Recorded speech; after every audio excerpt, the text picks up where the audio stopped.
Hi, welcome to Monday Minutes. I'm Nick. And I'm Jessie, and today we're going to talk to you about the Koha ILL module.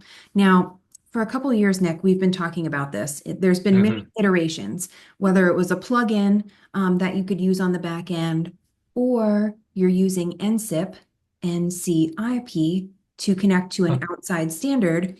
Um, those all work in Koha right now. But what we're showing you today that came in 2411 is the ability to add a generic form. And what's nice about this is you can have your patrons submit a form on the OPAC, or staff can do it on the back end. So bug 35570 took what used to be a plugin and built it into Koha standard. So Nick, kick us off and talk just a little bit about what this process has done. So what it's done is, in the past, if you wanted to use ILL in Koha, not NSIP, but through like Koha directly, you Mhm. had to reach out to your support company and get them to install a plugin on the back end. I mean, you could do it yourself if you had backend access, but a lot of our partners were reaching out to us. So we'd set up the freeform module and go through all of that. And it took a little back and forth. Now it's really you come into your system preferences, you hit ILL module enable, and you are set out of the gate to start using the freeform module. Now, the freeform module is what it says. It's freeform. It doesn't have a lot of structures or workflows built in, but it sort of gives you the basic way to keep track of your ILLs within Koha. So if you're using like a spreadsheet or a notebook, or I've seen little boxes full of cards Yep. in the libraries, Yeah. now you can do it in Koha and have a pretty easy way to kind of link it to Biblios and do things like that.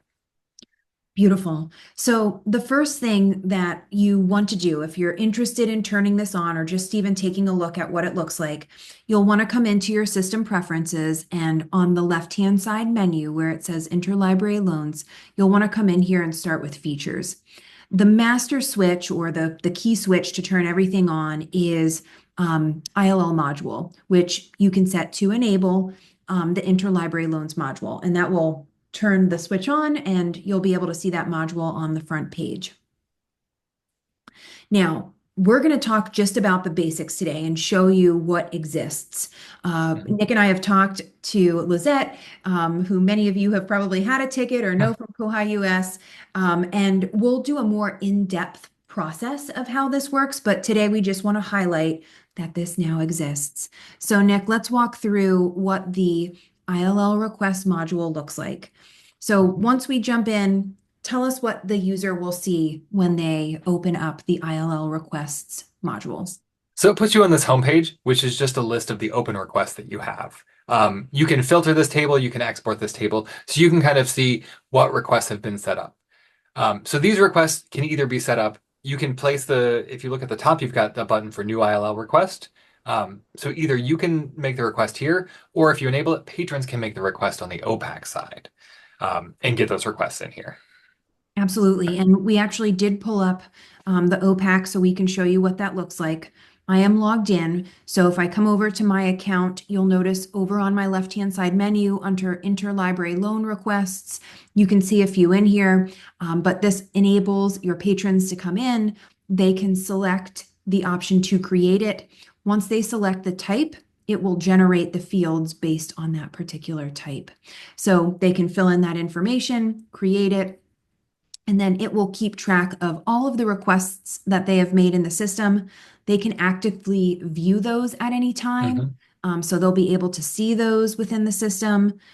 They can cancel it, they can submit modifications. So all of that will be tracked for them within the OPAC. Yeah. And back on the staff side, as staff, once the request is there, you can go into this. If you click on the request ID, I believe it'll take you right into the details. So you can confirm the request, you can edit the metadata, you can kind of make these changes so that the patron will keep track of where it is.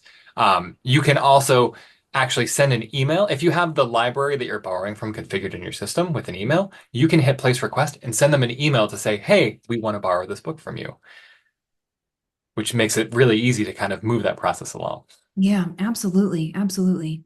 So this is just a great way, and it's the next step into Koha becoming such a dynamic um, integrated library system that you can connect all of the requests that you're making throughout the system for your libraries.